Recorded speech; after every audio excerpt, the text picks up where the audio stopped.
Welcome to the Phil Vogel Podcast, NCM Special Edition. I'm your host, Phil Vogel. Look, on these shows, we're going to bring you subject matter experts that will bring you timely, relevant, and actionable information. Before I introduce this show's guest, let me tell you a little bit more about NCM. NCM Associates business is all about knowledge, from in-depth management and leadership training to customized in-dealership consulting. NCM delivers the knowledge dealers need to take their operation to the next level. As the largest retail automotive 20 group provider in North America, NCM brings business owners together to exchange best practices, ideas, and strategies. And because they're all car people, they can offer consultancy and web-based management solutions that make day-to-day operations smoother and more profitable. All of this backed by NCM benchmark data collected from thousands of dealers and OEMs every month that NCM serves across North America. Real numbers and real knowledge create real opportunities to impact the bottom line.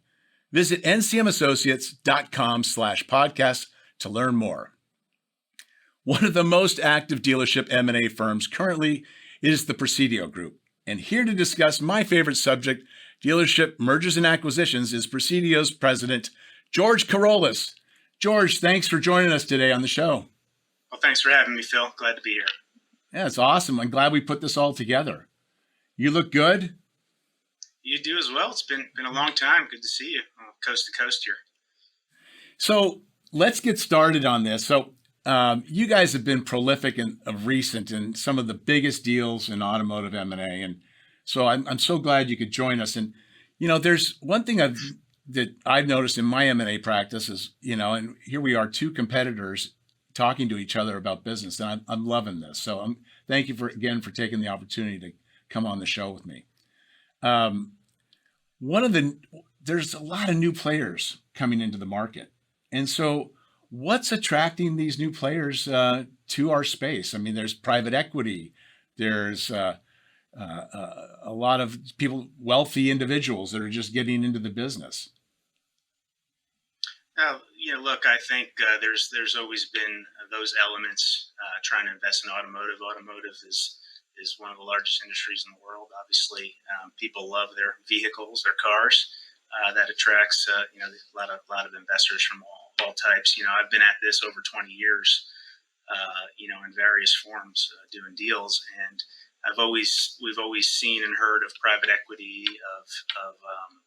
of athletes and wealthy folks wanting to own dealerships, and we've seen that over the years. Of course, there's a little bit more buzz around it nowadays, but I'd say, it's not, from our perspective, we don't really see that really as prolific.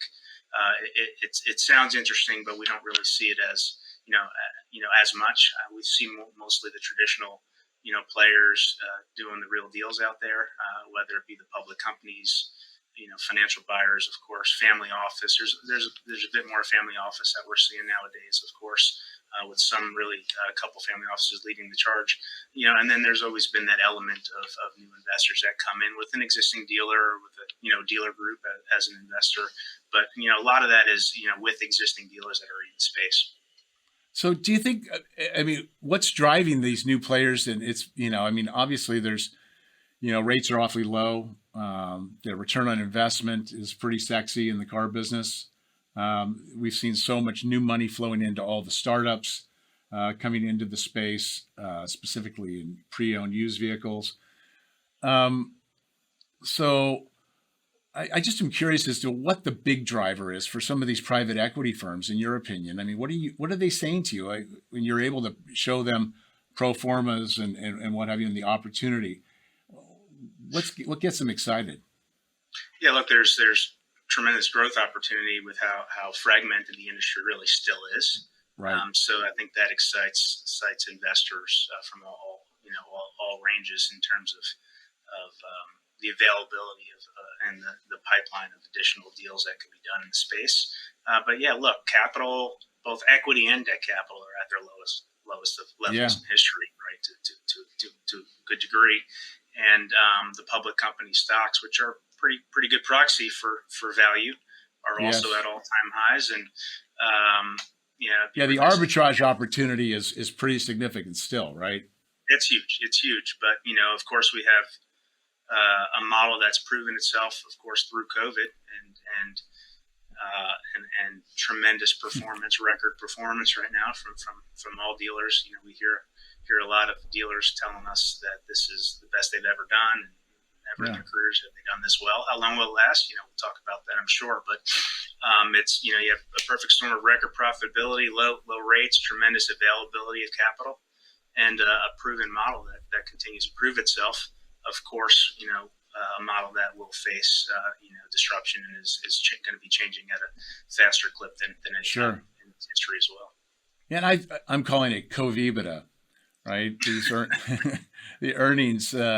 So I mean, margin. You mentioned, margin compression was all the talk pre-COVID. I mean, compression. Nobody's making any variable gross profits. Everybody's losing money in their new car departments. I mean, is that over for now, or is that over for good? Do you think?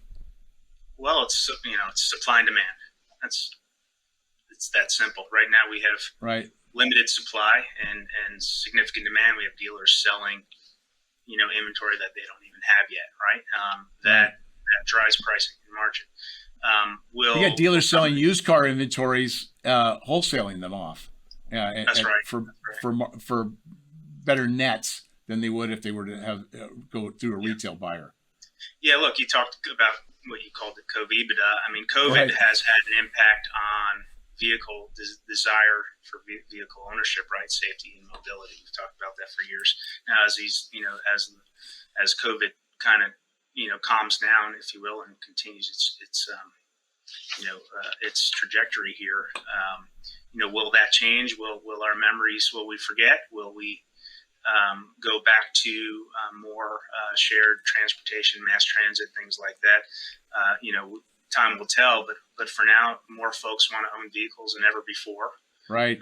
With the chip shortage and the slowdown in production that's happened in the last couple of years, that's of course a supply and demand story that's driven margins through the roof. And when a dealer doesn't have to hold on to inventory as well, their carrying cost is lower, rates are lower, right. Their selling costs are lower. So you have this perfect storm, this combination that are driving record profitability. How long does it last? Time will tell. We think certainly into next year. Every dealer, we talk to private dealers, every single day, and they all say something similar that it expect this to continue for some time. Right now, we've got a little bit of a challenge with right now, real short-term challenge of very low inventory levels. But production's coming back, but it's not going to come back, overnight. Right. And so I think dealers will continue to do well into 2021.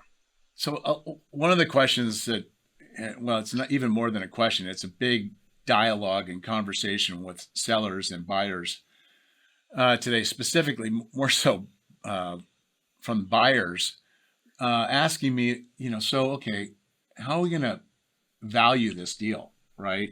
And the COVEBITDA earnings are huge. And so are they an aberration? Are they a one-time thing? Or, do you think that I guess the question is, I'm seeing the impact valuations. What are you seeing, and how are you attributing the COVID earnings versus historical kind of averaging of 3 or 4 years EBITDA? Yeah, that's a great question. There's no cookie cutter answer to that.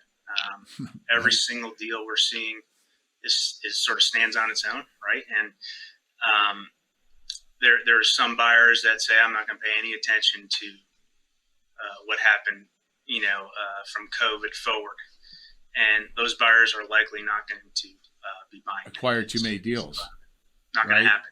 There's too many. It's a seller's market. There are more buyers than there are sellers from our perspective. We're having dialogue with dozens and dozens of buyers, both strategic and financially today. And so that's also supply and demand as well. And if you look at the public company valuations, their valuations are up, and that is based on, some semblance of performance now. And to think that some level of recent performance, from March 2020 forward is is going to be fully ignored. That's not going to happen. Now, Right. Is there one answer? Again, every deal stands on its own. We're seeing a little spread right now in some deals between some buyers and sellers. Some buyers expecting to get paid on like very recent this year's performance, fully Right. all of this year's performance, and that's not really what we're seeing either. Right? There's a balance, but again, geography, brand, sales effective, data, all those things, historical performance, and then kind of the future of that brand and that area are going to dictate a more longer term kind of value for these deals. But some credit has to be given to the last couple of years in some form. Not full. We're not seeing full yet, but look, at some point, if this continues, it's possible that a little bit more has to be taken to. So do you think? Are you seeing? I hadn't thought about this until we were just talking. You brought this up, or we were talking about this.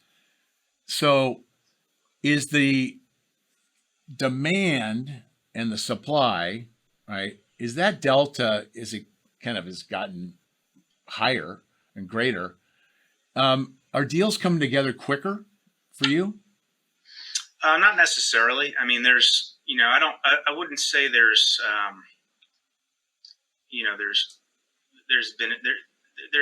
there are a lot of deals on the market, right? And,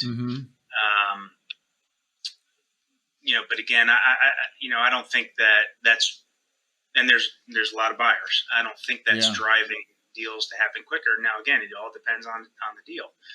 We put a deal together 2 weeks ago that took 2 days. Right. And then we have a couple of deals that take months. And again, that's supply, that's geography, that's brand, that's right. A lot of factors that sort of impact that. If you think about Florida and Texas and markets like that, right. There's a lot of activity in Denver right now. Look, those deals are going to move a lot quicker. In particular, if they're in the right brands, right markets, and then other areas that are not as high growth or not as in demand are typically going to take a little bit longer. So, are the buyers right now? Is it all about the multiple, or is it about the ROI that a buyer can attain? I mean, what are you seeing there? Because I'm seeing that is just such a, I always, because the multiples, everybody's got it's really hard to compare apples and apples, right? You run into a lot of buyers and they say, that's right. Well, that's right. How much is this? So what are you seeing? Well, so my favorite topic, multiples. We always try to refrain from talking about multiples. To your point, I've talked about this over the years. It's sort of a dangerous game because if you're not talking the same language on a specific period of time or apples and apples, right? Apples to apples. Look, I like telling this story. We have a big private dealer client that told us a funny story one time. He said, I was at a closing table. I was buying a Toyota store, and I think I paid 3 times for it, and the seller thinks he got 20 times for it. So, I was right. So was he. So we have, we try not to focus on that. Look, the smart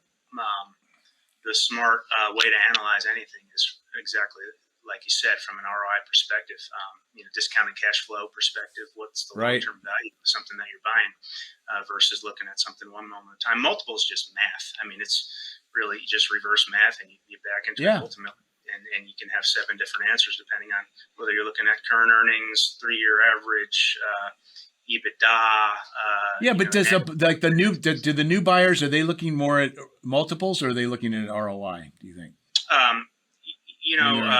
Definitely ROI. I mean, ROI. Multiple is, again, it's just multiple is math. Right.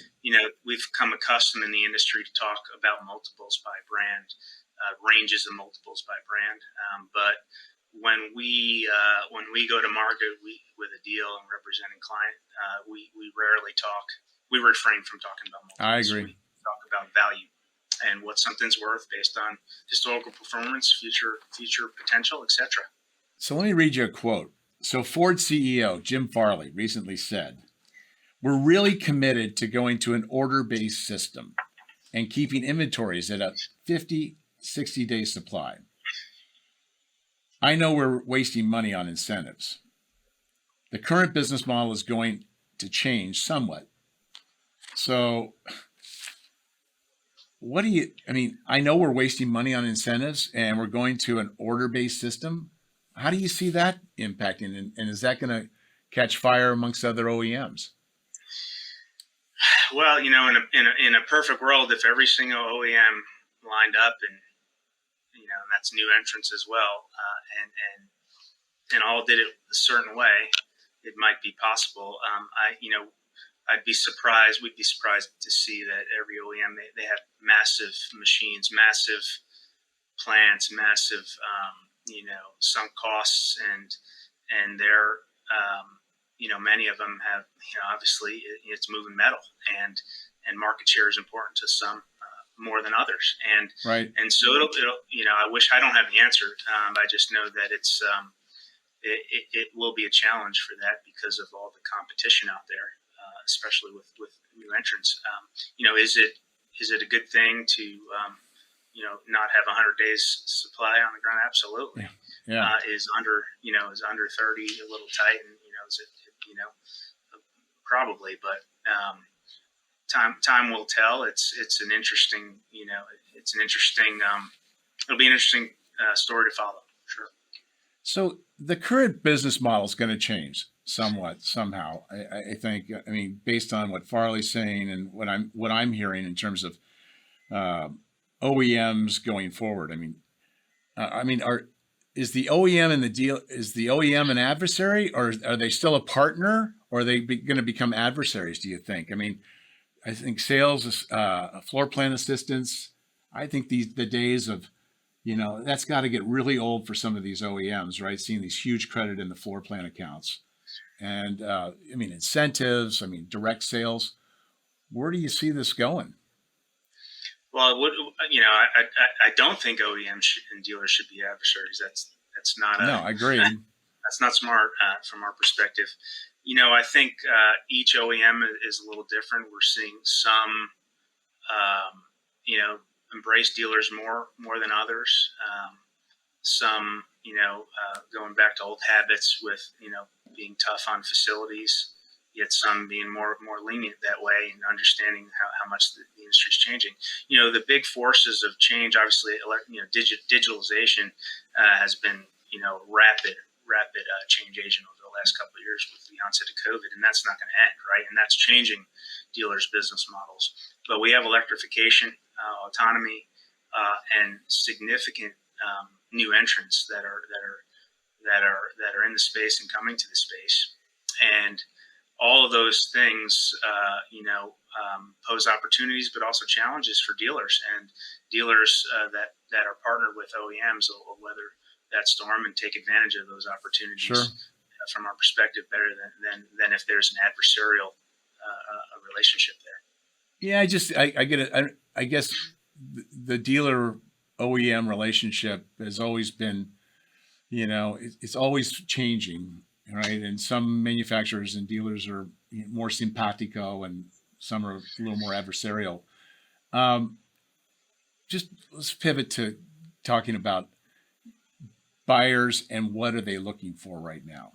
So what are you seeing? Are buyers more focused on geography, profitability? Is there an upside in the deal? Is it worth another turn? Your point around, location, geography, Texas, Florida, right?